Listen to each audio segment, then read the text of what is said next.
Salut tous, une nouvelle polémique pour Blanche Gardin, déjà fragilisée par plusieurs prises de position politiques très clivantes. L'humoriste se retrouve aujourd'hui rattrapé par une ancienne publication Facebook datant du 2 novembre 2020 et exhumée récemment par des internautes. 15 jours seulement après l'assassinat scandaleux, honteux, marquant, dramatique de Samuel Paty, elle écrivait, elle, Samuel Paty ressemblait étrangement à Xavier Dupont de Ligonnès, non, point d'interrogation.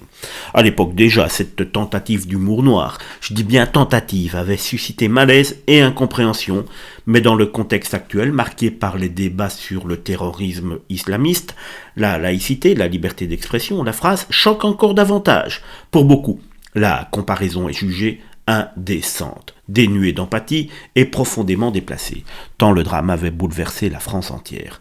Sur les réseaux sociaux, les réactions sont virulentes. De nombreux internautes dénoncent un manque total de compassion et s'interrogent sur les limites de la provocation humoristique. Certains estiment que cette publication éclaire différemment les prises de position et les prises de parole actuelles de Blanche Gardin, renforçant l'image d'une artiste prête à franchir toutes les lignes rouges.